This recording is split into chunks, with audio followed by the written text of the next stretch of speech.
Muy bien, se sube al colectivo Villanos Omar Ruiz, sí, abogado, magíster en Relaciones Internacionales y quien lleva adelante este espacio aquí en la Villanos. ¿Cómo andas, Omar? Buen día. Muy bien, gracias Evelina, gracias a todo el equipo. Estamos llegando al último mes de este 2024 muy convulsionado en el mundo. Durante todo el año lo fuimos comentando, ¿no? Uh-huh. Que se trataba de un regreso de la geopolítica, pero como decimos, creo que el año que viene este programa se va a llamar Geopolítica al Palo. Bueno, así, ¿no? Salió el título. Ahí salió después de transitarlo todo el año. Bueno, Geopolítica al Palo, bien. Bien. Y bueno, estos últimos meses, las elecciones en Estados Unidos, el cambio, ¿no? de Biden a Trump, todas las expectativas que se generan sobre qué es lo que va a hacer Estados Unidos con la cantidad de conflictos que hay por todo el mundo. Uh-huh. Estamos asistiendo, no sé si lo dije en alguna nota de estas columnas durante este año, pero en realidad es un tema muy profundo. Son 500 años de dominación de Occidente. Uh-huh. Es decir, desde la llegada de los españoles a América hasta estos días, una civilización occidental que dominó el mundo. Bueno, sería muy largo hacer incluso hasta un resumen de lo que fueron estos 500 años, pero sí lo que podemos decir hoy es que esa civilización occidental en la que estamos nosotros ubicados geográficamente está siendo tensionada y ya está, digamos, puesta en una situación de riesgo por el crecimiento imparable, sobre todo de China, uh-huh. En materia económica, comercial en el mundo.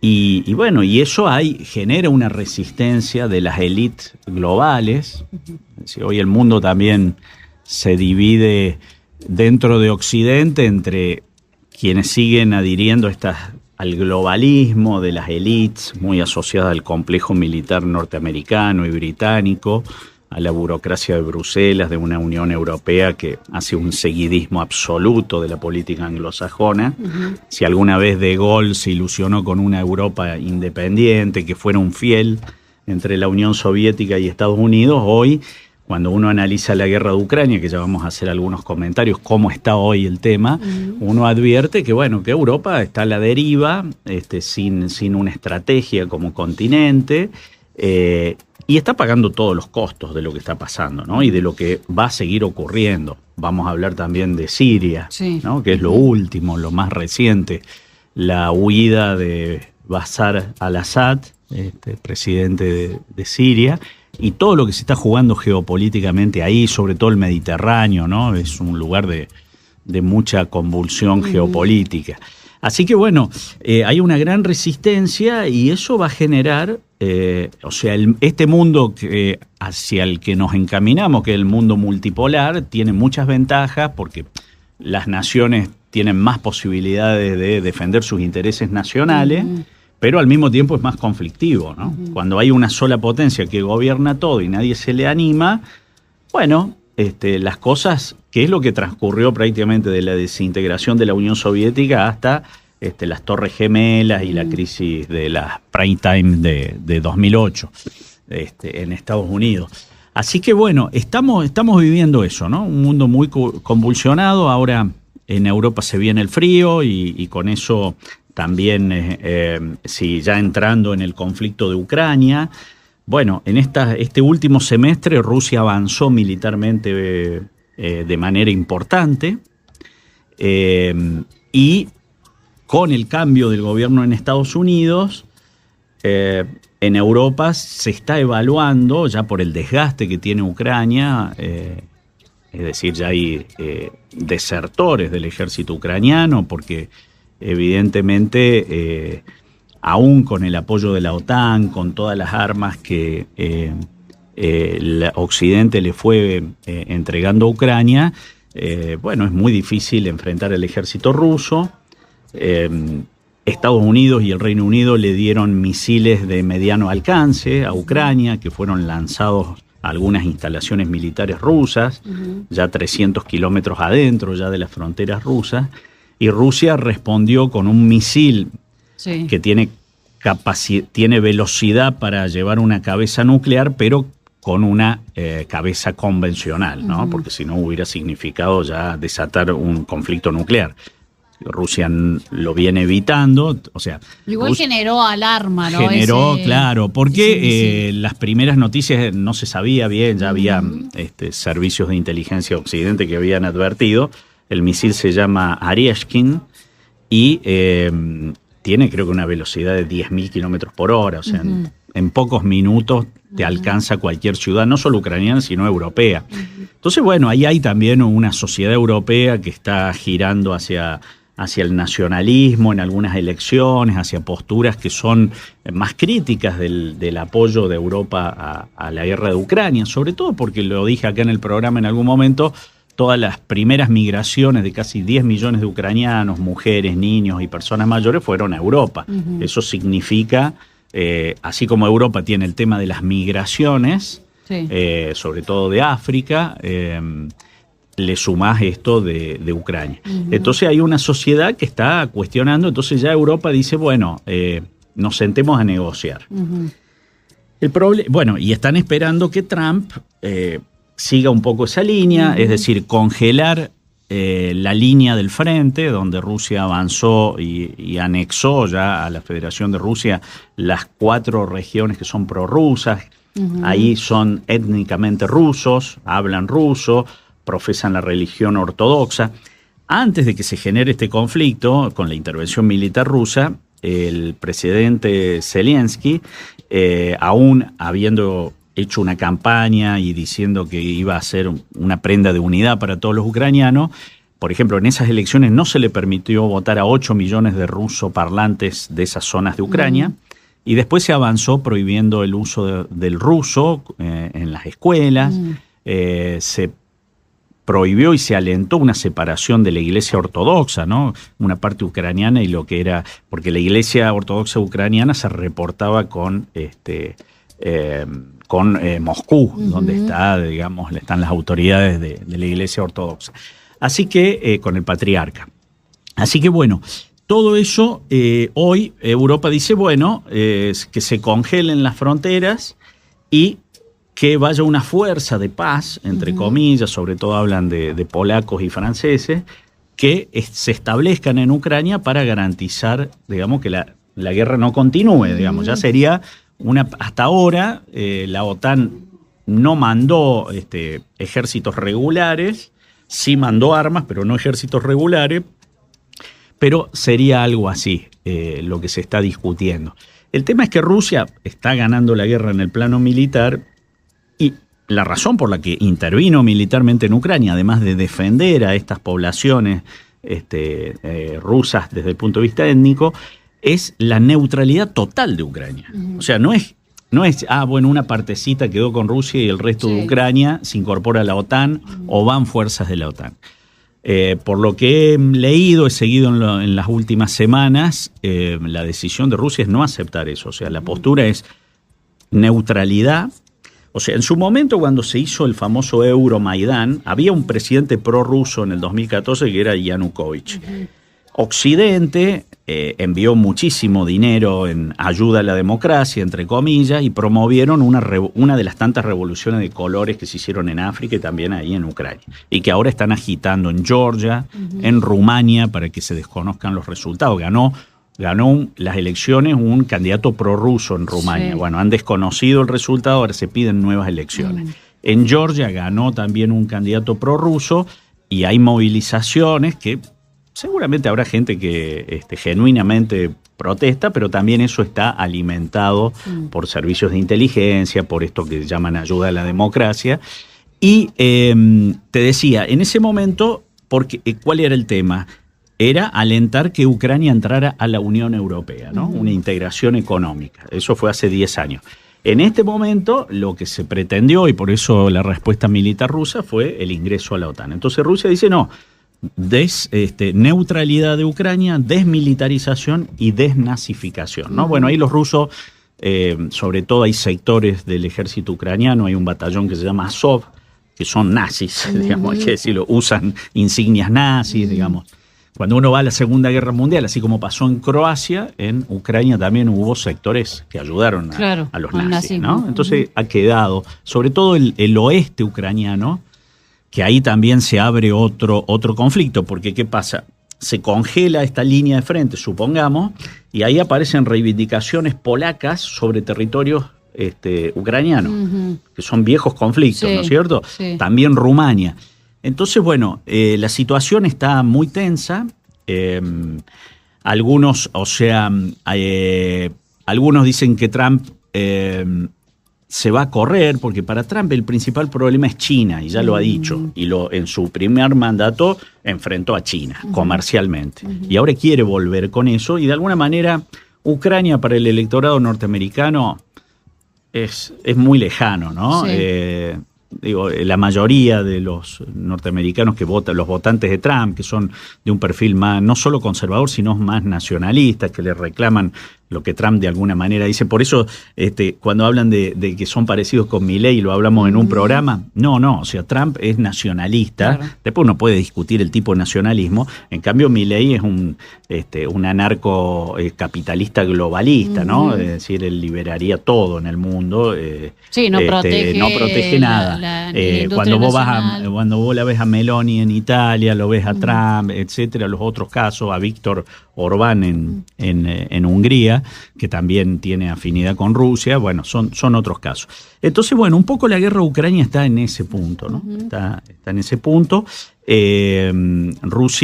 Para Rusia es una cuestión existencial, ¿no? Ucrania, porque ellos vienen de una Unión Soviética de 24 millones de kilómetros cuadrados, y la Federación de Rusia tiene 17, o sea, sí. La Unión Soviética perdió, entre comillas, porque se fueron independizando 15 países, 7 millones de kilómetros cuadrados. Pero no es el problema territorial, porque a Rusia le sobra territorio. Uno podría decir, están peleando ahí por un pedacito, cuando Rusia tiene zonas despobladas, de los Urales, donde termina Europa, hacia Vladivostok, en el Pacífico ruso, tenés 10 millones de kilómetros cuadrados, donde la densidad de población es muy baja. Incluso ellos tienen preocupación porque China, el norte de China, digamos, avanza por la gran cantidad de habitantes que tienen. Entonces no es un problema territorial para Rusia, sino un problema de seguridad. De seguridad, porque lo explicamos también en algunos programas, las potencias, como le pasa a Estados Unidos con Canadá y México, los países que se llaman las zonas buffer o de amortiguación, esos países para las grandes potencias nucleares tienen que estar, no puede haber armas nucleares. Y si Ucrania entra a la OTAN, se pueden colocar armas nucleares. Eso significa, por la velocidad de esas armas, que en 2 o 3 minutos pueden alcanzar una ciudad como Moscú, como San Petersburgo. Entonces eso realmente les preocupa a los rusos. Todo esto también está atravesado por el proyecto geocomercial de China, ¿no es cierto? Porque ahí, por ejemplo, los chinos no están tan cómodos y tan de acuerdo con la guerra de Ucrania, porque ¿qué pasa? Ahí ya me estoy yendo un poco a China, después si querés podemos volver a Ucrania, no me quiero extender mucho sobre Ucrania, pero sí cerrar con esto, ¿no? Que es un problema de seguridad para Rusia, no es un problema de imperialismo territorial. China está desde hace ya mucho tiempo, cuando los Estados Unidos advirtió el crecimiento de China, está contenida, que eso en política internacional significa que le ponen obstáculos, en el mar de la China. Estados Unidos tiene una gran alianza política y militar, o sea, primero tiene la 7ª flota frente a China. Está Taiwán, protegida por Estados Unidos, que China reclama su soberanía sobre esa isla. Está Japón, está Vietnam, está Tailandia, está Indonesia, está Filipinas. Todos esos países que son, uno dice, bueno, Filipinas, Vietnam, son millones y millones de habitantes y países desde el punto de vista económico, con todo el auge del eje Asia-Pacífico, son países potentes económicamente. Entonces, está contenida. Entonces, ¿China qué hace? Como sabe que las rutas marítimas para su comercio están de alguna manera muy controladas. China define hace ya una década el proyecto de la ruta y la franja de la seda. Entonces, ¿qué dice? Vamos a ir por tierra, vamos a ir con gasoductos, infraestructura, porque claro, ¿qué es esto? Bueno, yo te voy a vender, te voy a poner en tus países inversiones de fábrica, y todo eso necesitan recursos naturales, energía, etcétera. Entonces, el proyecto es un proyecto de infraestructura y comercial. Cuando empiezan a venir los chinos para este lado, se encuentran con conflictos. Sí. Por ejemplo, esos gasoductos tienen que pasar por Ucrania, por ejemplo, tienen que pasar por Siria, que ya vamos a hablar algo ahora. Entonces, bueno, ahí se generan, lo que está en disputa, más que el territorio en sí, son los recursos naturales, ¿no es cierto? Por ejemplo, Siria venía de una gran guerra civil que en 2012-2013 finalmente se controló por parte del gobierno sirio de Bashar al-Assad, con el apoyo de Rusia. Ahí Siria le autoriza a Rusia a establecer una base naval, una base aérea y algunas bases terrestres.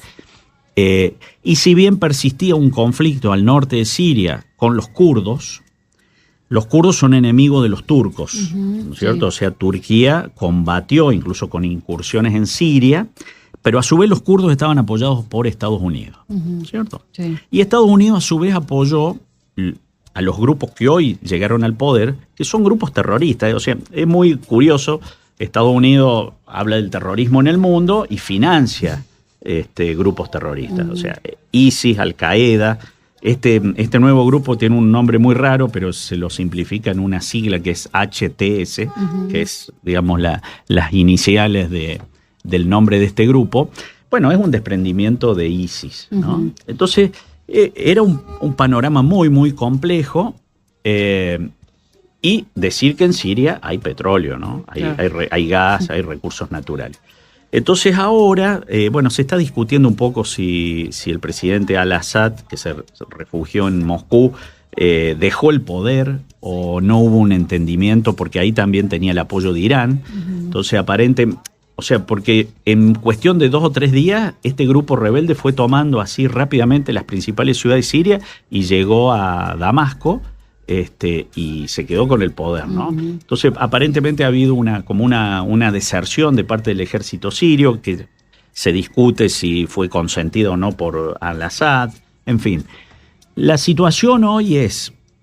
y hubo también una presencia de los servicios militares ucranianos para abrirle un frente a Rusia, ¿no? Es decir, estamos en esta multipolaridad y en esta geopolítica. Vos estás disputando en un lugar y te abren un frente en otro lado para debilitarte, ¿no? Es decir, como le pasó a Rusia con esta región de Kursk, que ellos estaban, digamos, con todo su despliegue militar más en la zona del Donbass, que es estas zonas prorrusas, y debilitaron un frente que está pegado a Bielorrusia, que es la región de Kursk. Y entonces ahí dicen que por sugerencia de los británicos son los principales instigadores de los ucranianos, más que los norteamericanos. Porque el Reino Unido con Rusia tienen históricamente una disputa muy fuerte. Y el Reino Unido fue el que impidió el acuerdo que se iba a concretar en Turquía, en Estambul, 2 meses después del inicio de la operación militar rusa. O sea, hubo un momento donde había un acuerdo de paz, incluso acordado por Ucrania, y el Reino Unido operó para desarmar ese acuerdo. Entonces, en Siria tenemos también una situación que tiene que ver con la disputa de recursos naturales y con un nuevo poder que no sabemos cómo termina, ¿no? Es decir, en Afganistán también, ¿no? Es decir, en su época estaba la Unión Soviética, que fue en apoyo del gobierno de Afganistán. Después Estados Unidos armó a los talibanes. Los talibanes, después de muchos años, derrocaron ese gobierno. Siguió habiendo un gobierno civil, digamos, apoyado por Estados Unidos, y después Biden se retira de Afganistán y llegan al poder los talibanes. O sea, conclusión, Estados Unidos, ¿qué hace? Porque esto también lo podemos ver en Irak, lo podemos ver en Libia, en distintos lugares. ¿Qué hace? Como no quiere autocracias soberanas, porque sería largo también entrar en un debate y un análisis de si hay democracia o no. Digamos, en Oriente son sociedades muy propensas a las autocracias. Entonces ahí aparecen cuestiones de derechos humanos que uno, desde el punto de vista de la experiencia nuestra argentina, uno seguramente las cuestionaría, o son cuestionadas por la diplomacia argentina. Pero fíjate vos, Estados Unidos, digamos, prefiere, en lugar de tener una autocracia soberana, que, digamos, países organizados, donde se tratan de controlar los grupos terroristas, porque Al-Assad es criticado por violaciones a los derechos humanos, pero enfrentó a los grupos terroristas, prefieren que llegue un grupo terrorista que se libanice el país, que se divida y poder entrar y hacer negocios con el tema de los recursos naturales. Eso es lo que siempre soñaron de Rusia. O sea, cuando se desintegra la Unión Soviética, en esa época estaba Reagan y después Bush, ellos la tenían a Madeleine Albright, que era la secretaria de Estado, una señora de un buen porte, digamos, se la notaba muy, muy potente. Ella con las teorías de Kissinger y de Wolfowitz, que es otro teórico. Bueno, ellos que dicen, Rusia es demasiado grande, hay que dividirla.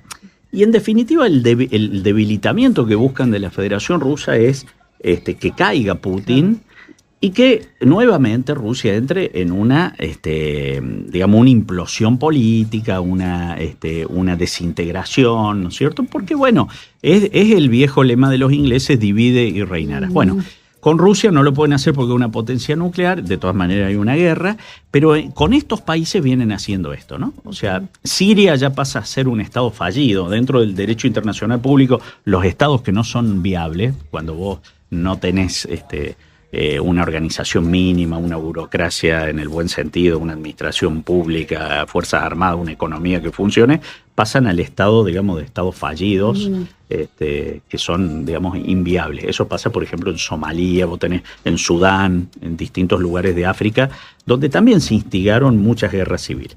Entonces ahí estamos con esta situación de Siria, que tenemos que ver cómo evoluciona. O sea, hoy está este grupo islámico, que ahora se muestra un poco moderado, pero bueno, tenemos el ejemplo de Afganistán, ¿no? Eso te iba a preguntar, ¿no? En términos de posicionamiento geopolítico, este nuevo grupo, ¿no?, que está al frente del gobierno de Siria, ¿qué posicionamiento tiene, ¿no?, en la pelea entre Rusia, Ucrania? Claro.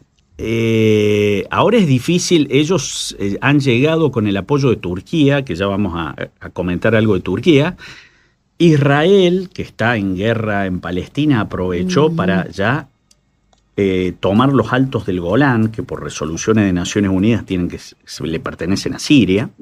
Entonces, Israel aprovecha, fíjate vos cómo distintos actores internacionales aprovechan y bombardea todas las bases del ejército sirio para evitar, digamos, una respuesta, ¿no? Y que este nuevo grupo, que hay muchas dudas para dónde dispara, digamos, se haga de un ejército. Entonces, eliminemos, por eso te digo, un estado fallido prácticamente.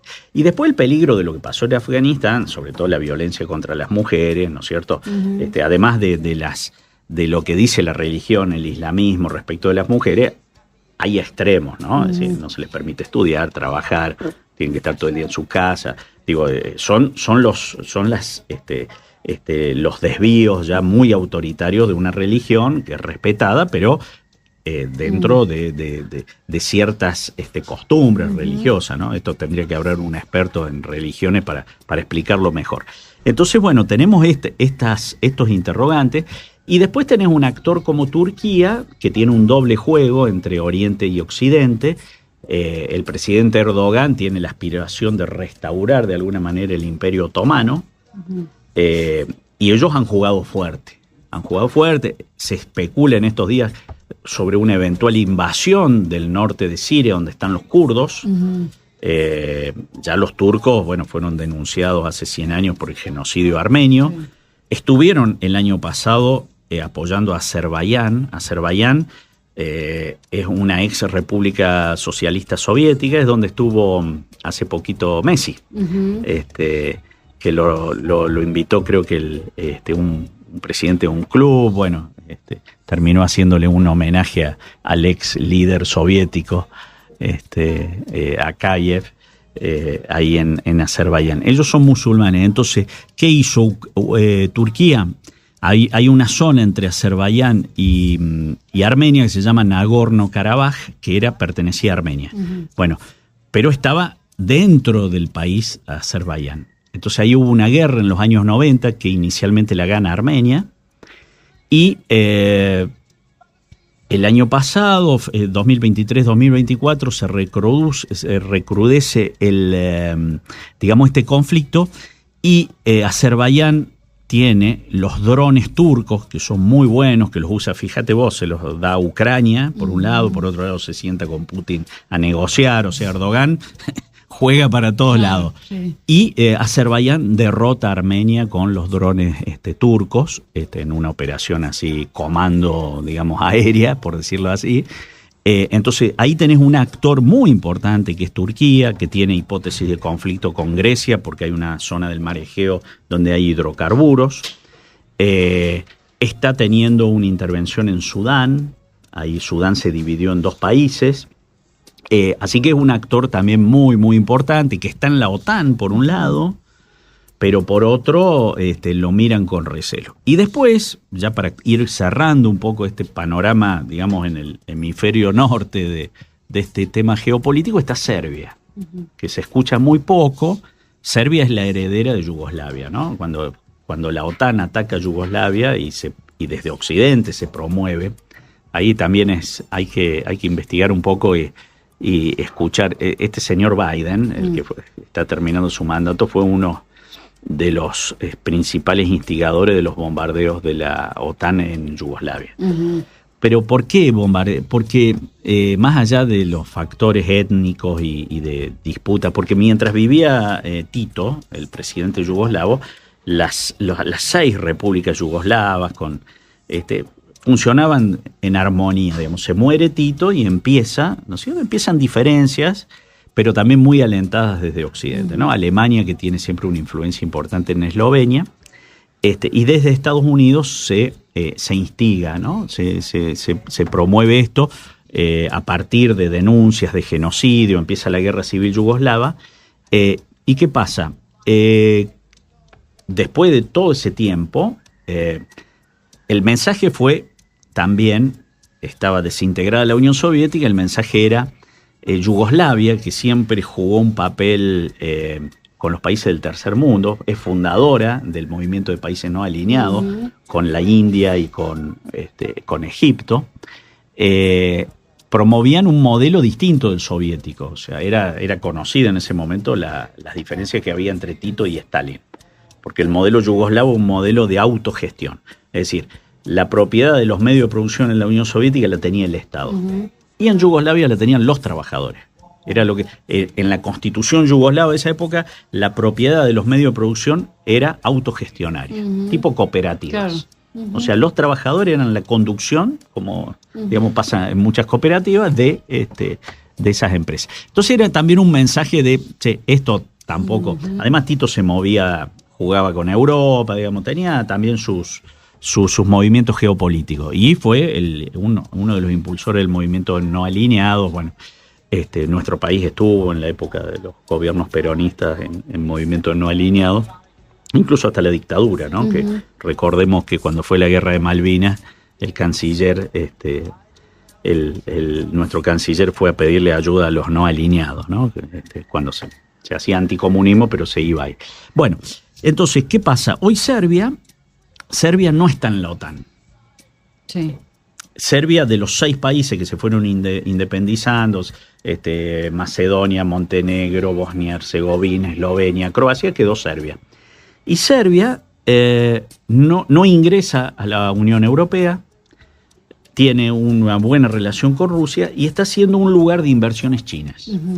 Entonces no nos extrañe que el año que viene ocurran cosas ahí. A Serbia le sacan un pedazo que es Kosovo. Sí. Kosovo era una región de Serbia. Hay una resolución de Naciones Unidas que dice que pertenece a Kosovo y que se le tiene que dar autonomía a esa región para garantizar los intereses del pueblo, etcétera. Pero hubo una asamblea, declararon la independencia y Estados Unidos a la cabeza y casi la mitad de los países del mundo, cerca de 100, apoyaron la independencia de Kosovo. Argentina, por ejemplo, no la reconoce porque justamente por el tema Malvinas, ¿cierto? Así que bueno, esa es un poco hoy la situación geopolítica que tenemos en el mundo. Hay mucho más para decir, para profundizar. Cada tema en sí requiere, digamos, de expertos para analizarlo profundamente, pero yo quería hacer un repaso de esto. Ya hemos hablado en otros programas, bueno, Argentina frente a este mundo, Sí. La presidencia de Milei en este año de gestión respecto de la política exterior. Fuimos muy críticos en ese sentido. Y bueno, y cerrar, no sé si ya estamos más o menos ya con los tiempos, contar, en algún momento hicimos un programa sobre Malvinas, ya esto más a título de noticia. Hace 15 días hicimos una audiencia pública, que te la envié a vos y a Jorge, el video. Hicimos una audiencia pública en el Congreso de la Nación sobre Malvinas, Sí. que la convocó el bloque de diputados de Unión por la Patria. Y bueno, yo participé de manera virtual, pero la mayoría de los participantes lo hicieron de forma presencial. Estuvo Jorge Tayana, Alicia Castro, Jorge Argüello, que fue embajador en Estados Unidos de nuestro gobierno. Después especialistas, Juan Gabriel Tocatlián, que es un especialista en relaciones internacionales. Bueno, salió un video que para quienes nos estén escuchando, si quieren un repaso del tema Malvinas, Antártida, Atlántico Sur, por supuesto, veteranos de guerra, familiares, organizaciones, académicos, centros de estudio, etcétera. 35 ponencias hubo. Ahí pueden, en unas 3 horas de ponencias, pueden repasar la actualidad del tema Malvinas, que hemos hablado acá y que, por supuesto, es el principal tema de la política exterior argentina, y en un año donde como país hemos retrocedido, ¿no? Hemos retrocedido claramente porque este es un gobierno como el de Macri, como el de Menem, que creen, en el mejor de los casos, en la política de seducción, ¿no? Es decir, hay que hacerle concesiones a los isleños y a los británicos para que algún día se sienten a negociar. Estamos otros que militamos en otro campo, que creemos que ellos nunca lo van a hacer, porque además lo dicen cada vez que asume un presidente argentino, el primer ministro inglés dice: este tema se cerró con la guerra, no se habla más.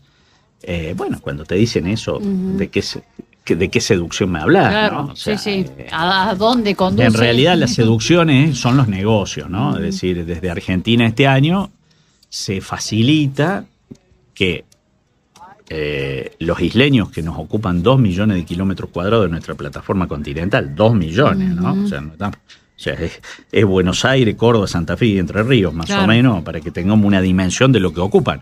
Pero no solo lo ocupan, o sea, otorgan concesiones en materia de pesca y de hidrocarburos a empresas de todo el mundo para que exploten. Claro. Ellos tienen regalías, cánones que se le pagan, etcétera. Las Islas Malvinas tienen el PBI más alto del mundo. Imagínate 3.000 personas con ingresos de $1.000 millones, dividirlo por 3.000 personas, ¿cuánto te da eso, no? De todo eso a Argentina no le llega nada. No le toca nada, no le toca nada. Inicialmente los británicos con Menem le dijeron que sí, que se hicieran los acuerdos de pesca y los acuerdos de hidrocarburo para un trabajo conjunto, y fueron muy vivos, porque Argentina le cedió toda la información que teníamos desde el CONICET y desde toda la gente que se dedica a estudiar esto, por ejemplo, el stock pesquero, las migraciones de las distintas especies, que eso es una información estratégica. Saber por dónde va el calamar, el langostino, la merluza, eso para los pescadores es central. Central. Se cedió todo eso y después ellos establecieron una zona, como una zona económica exclusiva, y empezaron de manera unilateral a entregar permisos, concesiones y todo lo demás. Entonces Argentina estamos con un evidente daño económico facilitado y con un silencio cómplice de parte del gobierno, porque esto no se denuncia. Digamos, en la época de la presidenta Cristina Fernández de Kirchner se promovieron leyes con sanciones para las empresas que operaban con concesiones ilegales de los isleños y que a su vez operaban en la Argentina. No podían operar en Argentina, así se les obstaculizaba. Claro. Porque esa es la teoría de aumentar los costos económicos de esa ocupación ilegal. Y se hicieron muchas cosas en ese sentido. Bueno, hoy estamos de nuevo con el péndulo, de nuevo con los británicos. O sea, desde el acuerdo Forador y Duncan ahora se llama Mondino Leimi, que es el que firmó en septiembre la señora Mondino. Después se fue y dejó ahí, nos dejó ese regalito, ¿no? Ese regalito que es inconstitucional. Porque, digamos, ese tipo de acuerdos, por más que se llaman acuerdos, tienen todos los elementos de un tratado.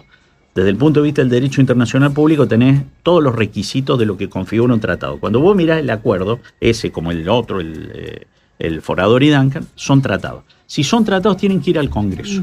Y ahí se tienen que aprobar o rechazar. Nunca pasó por el Congreso. Claro, entonces le llaman memorando, un acuerdo, para no llamarlo tratado, ¿no? Pero desde el punto de vista de los contenidos es un tratado. Entonces, bueno, tenemos un montón de situaciones irregulares por parte de este gobierno. La propia vicepresidenta criticó este acuerdo. Sí, sí. Que tuvo una frase interesante, dijo, damos todo y no nos dan nada.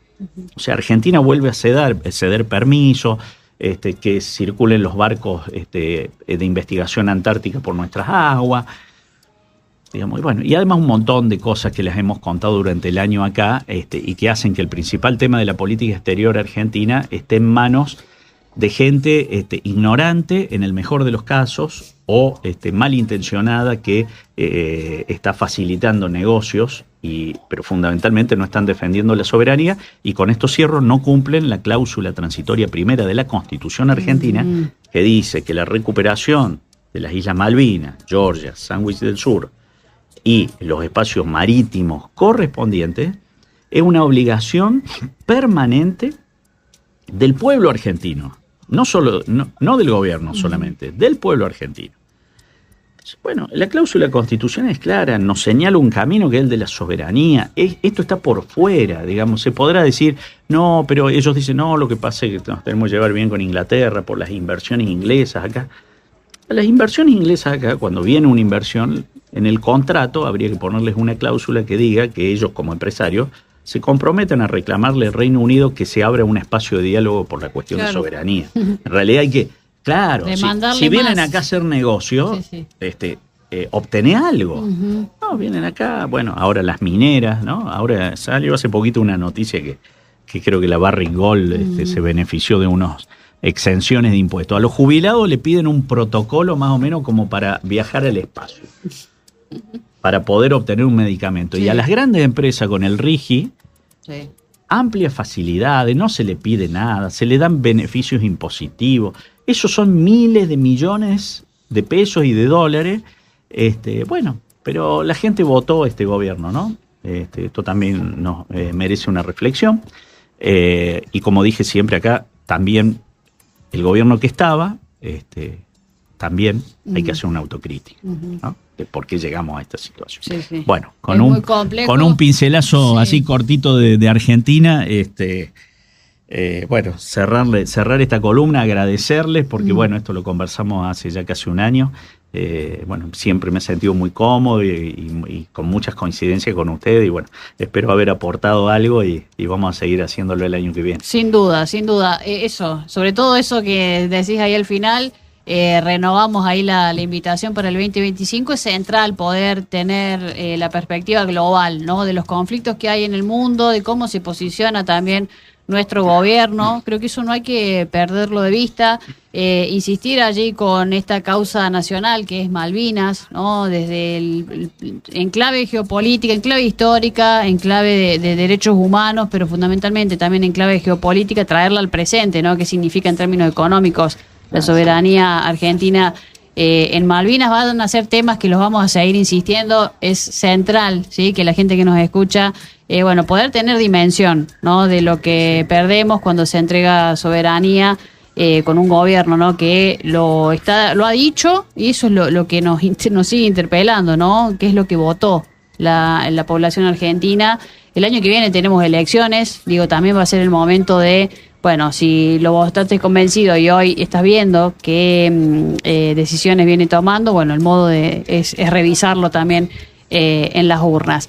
Omar, agradecerte mucho el tiempo, y el año que viene renovamos también con Geopolítica al Palo. Bueno, muchas gracias y felicidades para todos. Bien, gracias, igual para vos.